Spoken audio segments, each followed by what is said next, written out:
Aujourd'hui, on se retrouve sur le pétrole brut. Le baril de celui-ci est descendu très récemment, c'est-à-dire en date du 20 avril, dans les négatifs, c'est-à-dire qu'il a cassé le niveau des zéros et a été recherché ici au plus bas, les moins 40 dollars le baril. C'est quelque chose d'assez exceptionnel, de phénoménal à observer et vraiment, je pense que c'est quelque chose et un événement qu'on vit une fois dans une vie. On va analyser tout ça, bien entendu, ensemble de manière assez précise. On va voir également les hausses potentielles, les crashs à venir potentiels, encore une fois, mais tout ça après, une courte intro.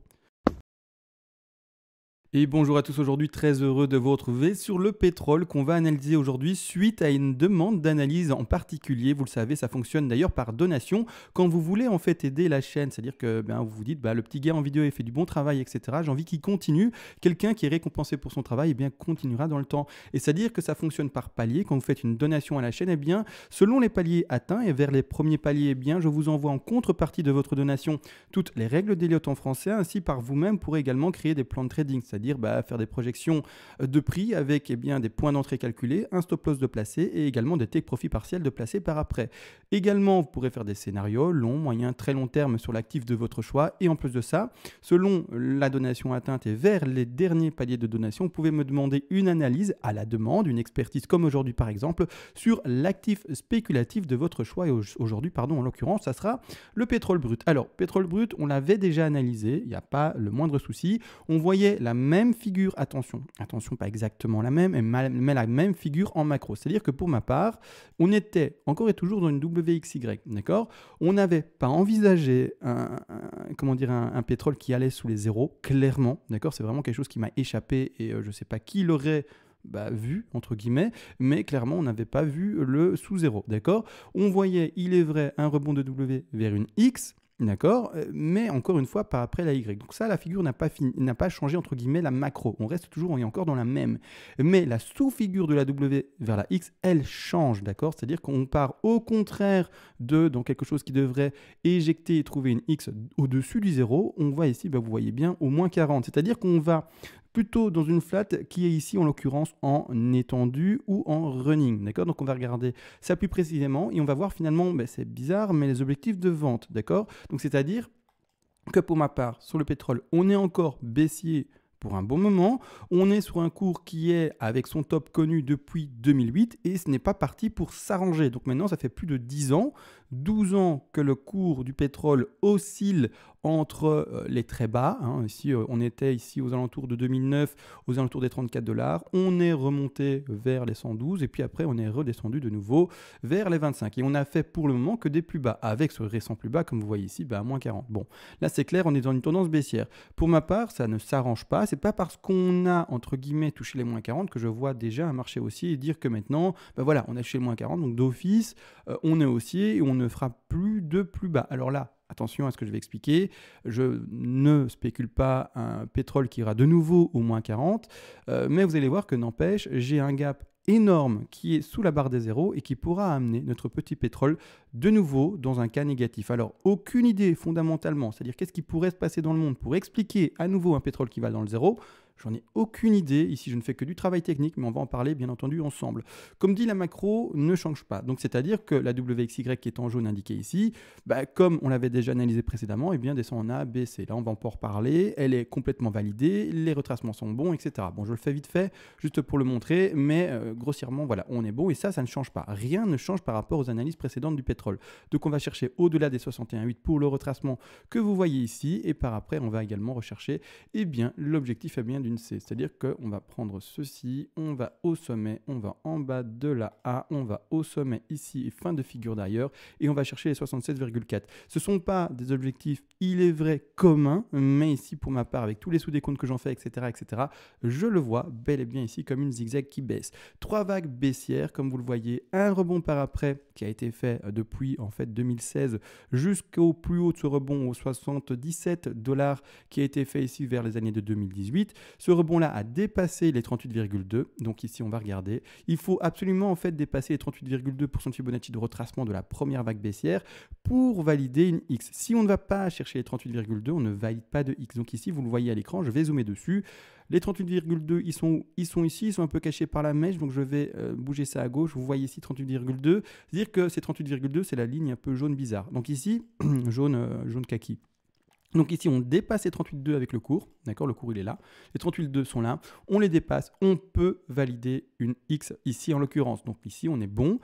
On n'est pas pour ma part dans une zigzag pardon, ou quoi que ce soit d'autre, étant donné qu'on descend en 3 vagues. Une fois qu'on descend en 3 vagues, visuellement ici, ça se voit très fortement, eh bien, on part bien entendu dans l'hypothèse et dans l'avancement finalement, et dans l'analyse, pardon, eh bien, d'une grande figure en WXY et non pas en zigzag. Cela entend bien entendu 3 vagues pour eh bien, valider cette X. Alors, pour ma part, clairement, on part dans une flat comme indiqué ici, flat en étendue ou en running, mais quelque chose de très très puissant, et même je partirais plutôt dans une flat en étendue.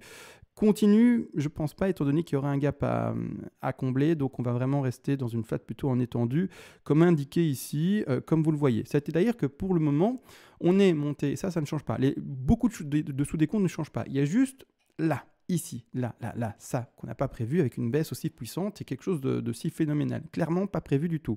Donc ici, au contraire, on monte encore et toujours en 3 vagues, donc c'est-à-dire en A, B, C, là-dessus, nickel aussi, il n'y a rien à dire, on monte bien en 3 vagues. Donc on commence bien une flat, comme indiqué, parce que comme vous voyez ici, on va chercher les 123% de Fibonacci, quelque chose de tout à fait correct également pour une première ABC.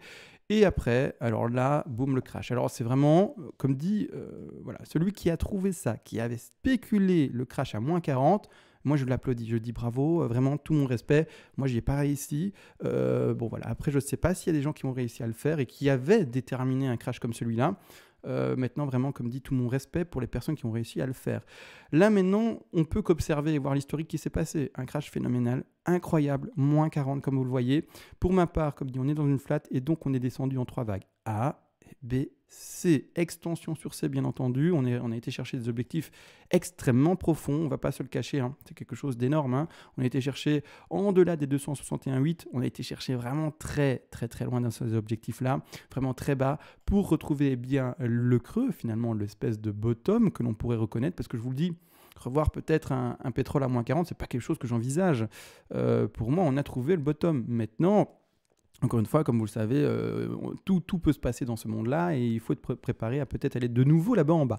Même si j'ai pas envie d'y croire personnellement, mais si on m'avait dit le pétrole un jour ira moins 0, j'aurais dit j'ai pas envie d'y croire non plus. Donc maintenant, encore une fois, à quoi est-ce qu'on doit s'en tenir? Je ne sais pas. N'empêche, de manière analytique, ici, pour le moment, il y a un rebond. Là, on peut pas le nier. Le rebond qui est occupé de se faire, et encore une fois, dans cet ABC en flat, aura des objectifs. Les objectifs sont, encore une fois, je les rappelle tous, les objectifs les plus communs dans ce cas de figure que l'on voit à l'écran, c'est-à-dire les 123 et les 161,8% de Fibonacci d'extension. On pourrait faire des extensions plus grandes, dépasser les 161, mais ce ne sont et ça ne sera que des objectifs de vente que je vais indiquer à l'écran. Alors oui, c'est-à-dire que je vois plutôt un pétrole qui va stabiliser dans les creux, dans les bas, pardon, vraiment en bas du panier, avant de peut-être un jour reprendre une hausse à la fin de cette Y-là, mais on va en parler également. C'est-à-dire que là maintenant, pour du très long terme, entre guillemets, les positions dans lesquelles on est, près du zéro, c'est jamais mauvais. C'est toujours bon d'acheter dans le bas, bien entendu. Et c'est toujours bon, au contraire, de vendre quand on est en haut. Mais alors, c'est pour du long terme, parce que je vois clairement un pétrole qui va range, entre guillemets, dans le fond du panier, encore un bon moment, malheureusement, avant de complètement sortir du crash. Maintenant que ça a été vu, je suis en weekly, j'espère que j'aurai pas trop de difficultés à poser, ou j'aurai un peu de difficulté, je vais passer en monthly en fait, ça sera mieux en mois. Chaque bougie est du coup un mois maintenant, ça sera plus simple pour moi pour poser mes vagues. Donc c'est-à-dire que je vais à la racine ici, je vais au sommet de ma A qui est en vert, je vais au moins 40, les moins 40 doivent être pris dans le calcul, et les objectifs de revente, étonnamment déjà, sont les suivants. Alors on va mettre des petits rectangles. Alors c'est fou de se dire ah oui on va vendre alors qu'on vient de faire un beaucoup plus bas maintenant.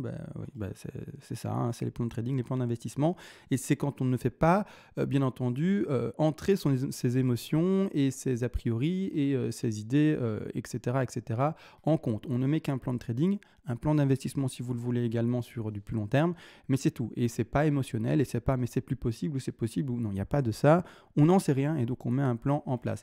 Ici pour ma part c'est fou, mais je vois deux objectifs de vente. Alors comme dit, les 123 ici, on vient de les breaker, donc pour ma part on va continuer à monter, rechercher ici le prix aux alentours des 42 $ le baril. En plus de ça, là maintenant, je remarque qu'en mois, ce n'est pas visible, mais je vais repasser du coup en 4 heures pour le montrer, on a un super gap, parce qu'on est sur les futurs, en tout cas en l'occurrence ici, on a un super gap qui se situe, alors je vais le montrer, le gap il se situe ici. Alors attendez, il y a deux gaps, pas celui-là d'abord, on va parler d'abord de celui-ci, pardon. Il y a un super gap qui est ici. Je dézoome comme ça, vous voyez où est-ce qu'on en est. On est là avec le cours et le gap, il est là. D'accord? Le gap, je vais tout simplement l'illustrer. C'est-à-dire que je vais mettre un petit rectangle rouge à cette zone-là. Le gap, il s'étend jusque là. D'accord? Ça, c'est le gap. Ça, c'est le prix. Et quand vous allez voir que quand je vais tout simplement revenir en moi, hop, le rectangle du coup sera visible. Oui, super, il est visible. Et le rectangle que j'indique ici se situe proche de l'objectif des 161,8% Fibonacci de cette C là. D'accord? Un gap en plus de ça, là où il est indiqué ici, il faut savoir qu'une chose, ça sert soit de support, soit de résistance, mais également, important à savoir, ça sert également, et souvent, d'espèce d'aspiration du cours. C'est-à-dire quand il y a un gap, on doit se dire le cours va être aspiré vers lui. Donc ici, il faut qu'il soit comblé. En tout cas, la plupart du temps, il se fait combler, surtout quand en fait le gap se retrouve dans les prix élevés par rapport au prix auquel on est. Donc ici, il faut quand même partir sur le fait qu'un jour ou l'autre, le pétrole remonte. Et en tout cas, là, pour le moment, c'est clairement ce que je vois. Donc ici, pour le moment, si on me parlait que quelqu'un est rentré en trade, etc., dans les jours précédents, qu'il a eu du pétrole à pas cher, clairement, voilà, les zones de revente, et oui, déjà si tôt. C'est-à-dire que je revendrai personnellement dans ce plan de trading à nouveau vers les 39, 41 $ le baril. Par après, si jamais ça pète encore et toujours même méthodologie, c'est-à-dire que vous clôturez par palier. Bon, maintenant, on a dépassé ça. Donc, je ne sais pas où vous en êtes avec vos paliers, mais toujours la même méthodologie, c'est-à-dire que si jamais dans le calcul, on devait péter les 161,8% de Fibonacci et trouver un pétrole qui continue à monter, si vous êtes en trade à ce moment-là, n'oubliez pas de jamais clôturer à 100% votre trade. C'est-à-dire qu'ici, même au 41,80 $ le baril de pétrole brut, même quand on arrivera là-bas à cette zone-là, ne clôturez jamais en vendant 100% de votre position. Vous vendez avec les différents paliers, etc., et leur somme de ces différents paliers-là, peut-être 85%, 90, 80, 95, peu importe, ça c'est vous qui êtes libre de cela, et de garder une proportion du coût du trade qui sera toujours ouverte. Donc à l'occurrence, 5%, 10%, 15%, qui eux n'auront pas été vendus par rapport à votre position d'achat qui est précédente.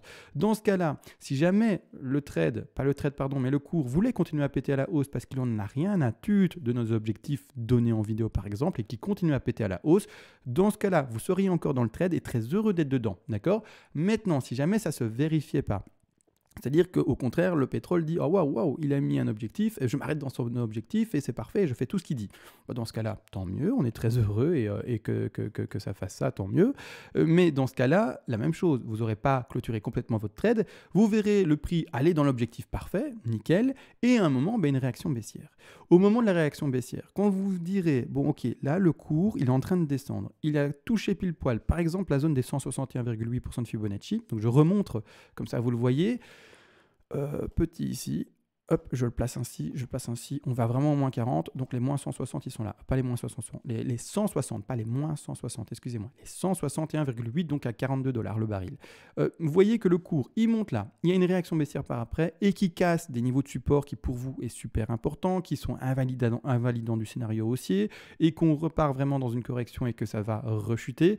Dans ce cas-là, vous de votre côté, vous allez également clôturer. Mais ne clôturez pas juste parce qu'on a fini une bougie verte et bougie verte au 160 et vous clôturez. Non, vous allez le laisser ouvert et vous allez clôturer par après seulement quand vous avez soit une confirmation de baisse et vraiment des supports qui sont assez importants, et ou alors vous le clôturez plus tard parce que soit ça pump et on continue avec le trade. Donc ça c'est vraiment au moment même avec les derniers pourcents de votre position qui sont ouverts, à voir ce qu'il faut faire avec et donc être patient à ce moment-là. On ne clôture jamais un trade complètement dans sa zone maximum théorique donnée. Donc maintenant ça c'est vu et c'est-à-dire que théoriquement du coup la X se terminerait là.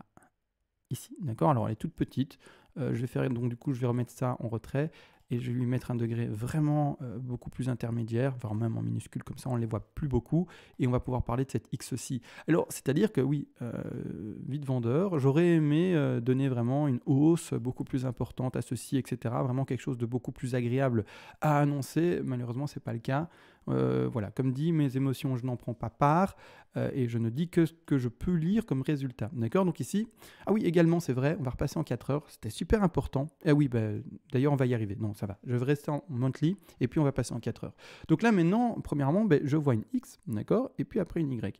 On va regarder, on va faire le développement normal, d'accord, pour bien retrouver les bas. Alors, c'est-à-dire que je vais prendre mon Fibo, maintenant qu'on sait que le fameux pétrole peut aller sous le zéro, d'accord, parce qu'il y a des stocks trop importants et du coup, en fait, on paye des gens pour stocker son pétrole. Et c'est-à-dire que finalement, on donne le baril et en plus de ça, on paye les gens pour qu'ils le stockent. C'est pour ça que le prix est descendu si fortement, parce qu'il n'y avait pas assez de demandes, il y avait trop de barils de pétrole, il y avait trop de pétrole disponible, et bien qu'est-ce qu'on fait? On doit se délester pour pouvoir continuer à mais à continuer à pomper du pétrole par après, voilà, qu'est-ce qu'on en fait? Il faut bien pas le vendre du coup, mais le stocker. Et on paye des zones de stockage, etc. Et c'est pour ça que, voilà, vous l'avez bien vu, le pétrole est descendu sous le zéro. Donc c'est vraiment exceptionnel hein, comme situation, c'est vraiment du jamais vu. Peu importe, on part maintenant au sommet de la racine, on va au bas de la W, et attention, je vais dans ce cas de figure-ci faire 2 manipulations pour voir qu'est-ce que ça peut donner comme objectif, d'accord? Je vais faire la première manipulation où je vais m'arrêter au sommet de la X stricte, d'accord? Donc c'est-à-dire comme suit. Donc la X stricte, si bien entendu, ça se fait là, d'accord? Ici au niveau du petit rectangle rouge. Si jamais à l'avenir vous voyez que le pétrole continue à monter, la X et la C également, hein, qui est sa sous-vague, devront être tout simplement également déplacées et le Fibonacci devra être adapté par rapport au sommet réel connu de cette X là. Malgré tout, quoi qu'il en soit, je reste pour ma part dans cette configuration-ci, d'accord? Vraiment dans un sommet de X connu seulement et dans la continuité malheureusement du crash du pétrole. Donc ici, c'est-à-dire que là maintenant, on va s'arrêter comme indiqué dans ce rectangle rouge, c'est-à-dire aux alentours des $42 le baril. D'accord? Donc ici, hop, je vais mettre mon Fibo pour le moment à, comme dit, la fin de figure théorique pour le moment stricte. Après, on va faire par rapport à la profondeur de figure que l'on voit. Donc ici, les objectifs normalement théoriques, encore une fois, seraient d'aller revoir pour la Y les 61,8% de Fibonacci. Je les indique parce que, vous avez vu, on a pu aller sous le zéro. Est-ce qu'on va de nouveau aller là? Alors un petit rectangle comme indiqué vert, parce qu'on passe à la vente dans les rectangles rouges, mais on passe à l'achat dans les rectangles verts. Est-ce qu'on va de nouveau repasser à moins $30 pétrole, le baril, pardon? Difficile à dire, d'accord? Difficile à dire, et c'est pas forcément ce en quoi j'ai envie de croire, d'accord? Malgré tout, j'indique la target. On a également, il faut le savoir, des targets qui peuvent être rencontrés. Là, ce serait une tronquée sur sa Y, c'est-à-dire au moins d'aller chercher un objectif des 38,2. D'accord? Un objectif 38,2 également, c'est-à-dire un pétrole qui irait rechercher les moins $4.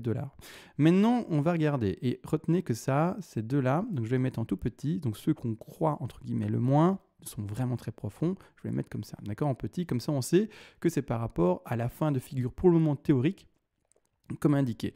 Malgré tout, là maintenant, je vais prendre la profondeur de la figure de la X, d'accord? Et on va regarder également les objectifs que ça donne. Là, je vais mettre des rectangles un peu plus grands, comme ça on les détermine et qu'on voit que c'est l'objectif par rapport, entre guillemets, à la profondeur la plus grande. Comme ça, mes mots techniques, on peut le retenir. Donc ici, je vais également donner cet objectif des 61,8% de Fibonacci, grand rectangle comme dit. Comme ça, on voit que c'est par rapport à la profondeur de la X qui va rechercher ici le prix des $76, d'accord? Donc ça, c'est un objectif qui est déjà beaucoup plus agréable à lire, d'accord? 61,8 avec, comme vous voyez ici, un objectif aux $3, etc. Donc ça, c'est déjà pas mal, d'accord? $3? Ah oui, c'est ça, $3, pardon, excusez-moi. Donc ici, c'est déjà pas mal. On n'est déjà pas dans le négatif. Malgré tout, on va regarder après ce qui peut se passer. L'objectif après aurait été théorique également d'aller chercher les 100. Je ne vais pas les indiquer non plus, on pourrait aller les trouver, mais comme dit, bon, ça serait aller à moins 42, quelque chose comme ça. Ce serait à moins combien ça? Moins 42,61 le baril. Bon voilà, encore une fois, pourquoi pas maintenant, mais voilà. En tout cas, je vois pas que du bon pour le pétrole par après, malheureusement entre guillemets, d'accord? Ici, l'objectif intermédiaire, si on devait faire une tronquée, vous l'aurez compris, c'est également potentiellement les 38,2, d'accord? Donc ici, dans ces cas de figure-ci, on a deux targets minimum avec des tronqués sur Y à privilégier. C'est ici un retour soit au 31,73, soit celui-ci qui est ici également un 38,2 par rapport au contraire, vous l'avez compris, à la fin de figure X stricte si on termine bel et bien au 41. Encore une fois, ça c'est une chose à observer à l'avenir, d'ici quelques semaines, le temps que le pétrole monte, on aura également cet objectif ici des moins 4. Ce qui est intéressant maintenant d'observer, et je vais laisser tous ces rectangles verts, comme indiqué à l'écran, parce que je vais passer maintenant en 4 heures, ce que je voulais faire il y a quelques minutes, mais j'ai bien fait de ne pas le faire directement. En fait, en 4 heures, qu'est-ce qu'on voit ? On voit en fait un énorme gap. Il y a déjà un gap ici qu'on a indiqué ensemble. Bon, il est indiqué, c'est ça qui nous indique des zones de revente. Mais ici, clairement, il y a un gap également qui a été effectué énorme. Alors le gap, il se retrouve, je vais passer même en horaire en espérant le voir proprement et vraiment très précisément. Voilà, le gap, il est là. Le gap, il est là. D'accord ? Le gap, donc c'est-à-dire un gap, je rappelle, c'est un gap où il n'y a pas de cours. Il n'y a rien. Il n'y a rien, le gap, il est là. Donc je vais le mettre enfin, peu importe, je vais le mettre en rouge, hein, d'accord, en rouge. Gap, un creux depuis, donc le prix ici en bas des moins 13 dollars au prix ici, et d'ailleurs il a été comblé jusque là en fait. Il a été comblé jusqu'ici, pardon, jusqu'au prix ici des 6,38 $. Donc encore une fois, rappelez-vous une chose, il est dans le négatif, hein, le gap, rappelez-vous d'une chose, c'est que les gaps servent comme finalement ventouses. Ça je l'ai expliqué il y a de ça maintenant une dizaine de minutes peut-être en début de vidéo. Donc ici on peut s'attendre à ce que ce gap agisse comme ventouse, mais une fois qu'on arrivera à ce niveau de gap là-bas en haut, eh bien malheureusement, il faudra s'attendre à ce que le cours aille rechercher ce niveau de prix entre les 6 dollars et également les moins 13. Donc, qu'est-ce qui corrèle le plus possible avec nos targets? On va passer en weekly pour le voir parce que je vois que ce n'est pas visible. Qu'est-ce qui corrèle le plus possible avec cela? Eh bien, c'est la target ici des 38,2, d'accord? Et cette target ici également des 61,8 par rapport à la profondeur de figure. Donc ici, clairement, dans ce cas de figure-ci, privilégierais une vente, d'accord? En plus de ça, privilégierais du coup des targets de vente à la baisse et surtout des targets qui peuvent aller jusqu'à aller combler le gap qui est indiqué si j'arrive à le prendre ici, d'accord? Jusqu'à aller indiquer ce gap entre les 6 dollars et également plus bas les moins 13. Donc ici, clairement, il faut s'attendre qu'un jour, ce gap se fasse combler, même s'il est dans le négatif. Alors, comme dit en début de vidéo, fondamentalement, je ne sais pas. Le crash se fera avec peut-être, je ne sais pas, un espèce de W, ou plutôt au contraire un espèce de M inversé, enfin quelque chose de super ennuyeux, enfin vraiment quelque chose de très complexe. Enfin, il faut comprendre avec un nouveau creux, donc finalement un W, en fait je ne sais pas pourquoi j'ai un peu du mal, mais c'est-à-dire que pour l'exprimer avec une flèche, en fait, donc je retire les aimants, j'espère qu'elle sera visible, on fait une première chute, on fait un rebond actuel, on va rechercher à nouveau un plus haut potentiellement au prix donné ici aux alentours des 42 dollars le baril, on va rechercher de nouveau une zone de rechargement, on rebondit, et donc là, vous voyez bien, je viens d'indiquer un W. Donc, pourquoi pas? Maintenant, fondamentalement, vous l'expliquez pourquoi il y aurait un second crash par après. J'en ai aucune idée, aucune certitude, j'en sais rien, d'accord? Je ne sais pas du tout comment ça va se passer avec le pétrole, la demande mondiale, etc., etc. Aucune idée, d'accord? Donc ici, là maintenant, c'est ce que je vois pour le moment. En plus de ça, une fois qu'on aura, comme dit, terminé, premièrement, en fait, c'est qu'on aura déposé et que vous, personnellement, également, avec le suivi d'analyse, après que la vidéo ici soit en off, vous aurez déposé votre sommet de X là ou un peu plus haut, peu importe. Mais une fois que cette figure est faite, il faudra sous-décompter et décompter en fait la Y, d'accord? La Y est ici, et dont on a parlé avec ces objectifs ici plus bas, hein, c'est vraiment ça qu'on a fait. Hein. On a travaillé le bas de cette Y-là, hein, vraiment. Donc c'est ça qui étaient tous les objectifs. Malgré tout, cette Y-là, il faut comprendre qu'elle doit être sous-décomptée, soit comme la première vague ici en zigzag, en ABC, soit elle doit être décomptée aussi également en flat, ou également en triangle. Alors, la figure la plus ennuyeuse et la moins fréquente pour une Y, c'est un triangle. C'est-à-dire que on retrouve rarement, ça se retrouve, mais ça se retrouve beaucoup moins fréquemment, pardon. C'est-à-dire qu'on retrouvera un sous-décompte de X vers Y avec quelque chose qui va s'exprimer et qui ressemblera, par exemple, ici je vais illustrer d'aller chercher les moins 13, mais c'est-à-dire on va chercher les moins 13, on rebondit, hop, et puis après on va rechercher de nouveau un prix bas, peu importe, hein, ici, hop, hop, hop, on finit notre Y, hop, ici, et puis enfin on en sort et c'est fini et le crash est terminé et on peut enfin revoir un marché boule et après une WXY vraiment partir sur un marché boule. Après, peut-être extension WXY XZ, mais là vraiment c'est dans pas mal d'années à mon sens. Et voilà, on verra à ce moment-là où on en est, qu'est-ce qui s'est déjà développé ici. Mais malgré tout, voilà, on a ici à l'écran le décompte le moins potentiel en ABCDE. Malgré tout, c'est possible, d'accord? Faites attention, ici il faudra du coup savoir sous-décompter en ABC ou en WXY ou quoi que ce soit, les sous-décomptes, chaque fois du 3, hein, d'accord? Pas autre chose, pas de l'impulsif ou quoi que ce soit dans du triangle, hein, attention à vous. Hein. Donc ici, je viens de montrer la figure, entre guillemets, la moins fréquente dans une Y. Malgré tout, on peut aussi retrouver une zigzag comme indiqué. Une zigzag, ça sera quoi? Ça sera quelque chose d'assez classique, comme on a fait là précédemment, A, B et puis C, d'accord? Et là, on ira rechercher, par exemple, avec cet objectif-là, les moins 13. Boum, on descend là-bas en dessous de nouveau, d'accord? ABC tout à fait classique, hein, en zigzag, ou également en flat, et là on va retrouver un gros rebond et rechercher de nouveau à au moins les 90% de Fibonacci, voire même les 123, qui sont un peu plus hauts, d'accord? Maintenant, impossible de savoir où on en est, impossible de déjà déterminer dans quoi on est. Tout ce que moi je peux vous dire, c'est que pour le moment, comme j'ai déjà fait cette analyse sur le pétrole, je reste encore et toujours dans un pétrole qui est dans une tendance baissière et pas du tout haussière confirmée. Là maintenant, de toute façon, il n'y a pas à tergiverser, c'est clairement baissier. En tout cas, pour le moment, on a clairement connu une vague baissière. Et pour ma part, je continue à appuyer sur cet élan baissier et à avoir un pétrole qui est baissier. D'accord ? Maintenant, vraiment, on verra comment ça se passe. Mais n'oubliez surtout pas ce gap qui est indiqué jusqu'au moins 13. Donc, c'est-à-dire qu'un pétrole à moins 13, c'est quelque chose auquel on devrait de nouveau envisager ce prix-là et il ne faudrait pas le mettre de côté du tout.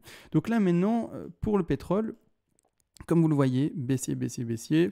Des opportunités d'achat, entre guillemets, pour de l'investissement très long terme, oui. Parce que pourquoi ?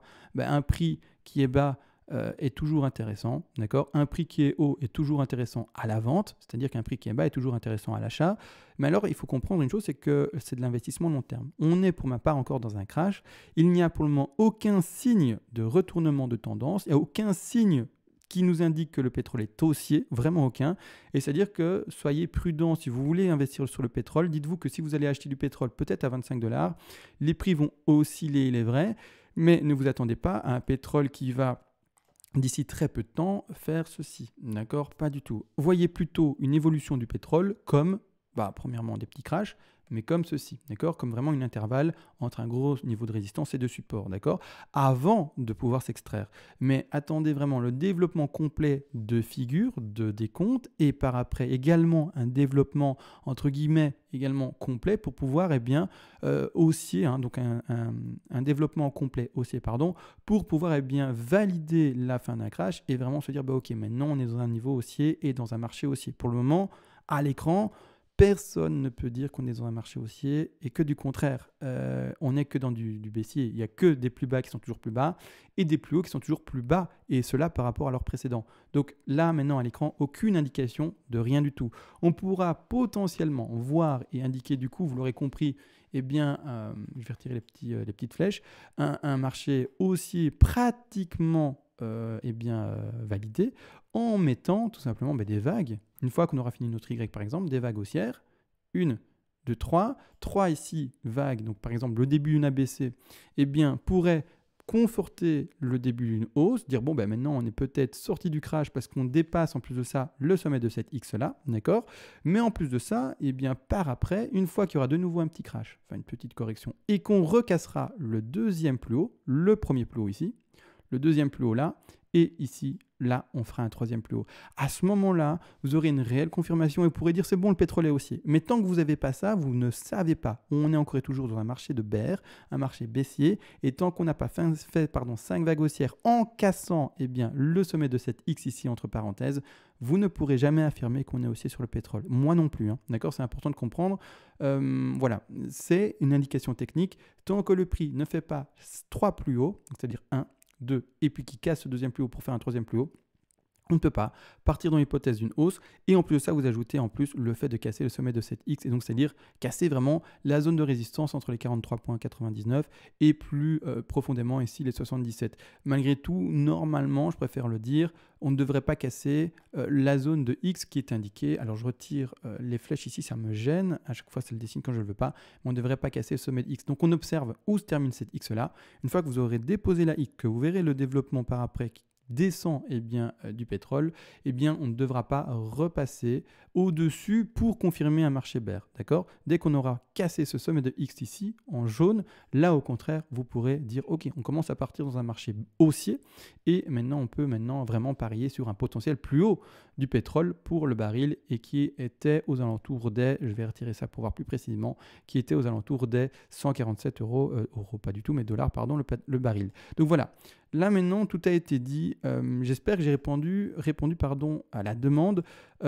Si jamais tu as des questions, si jamais j'ai pas été assez complet et que tu attends vraiment des indications plus complètes, n'hésite pas. Tu réponds au mail, à l'échange de mails qu'on a eu. Tu me réponds, tu me dis ce que tu en as pensé ou quoi que ce soit. Si tu veux plus d'indications ou quoi que ce soit, j'essaierai alors de m'attarder dessus.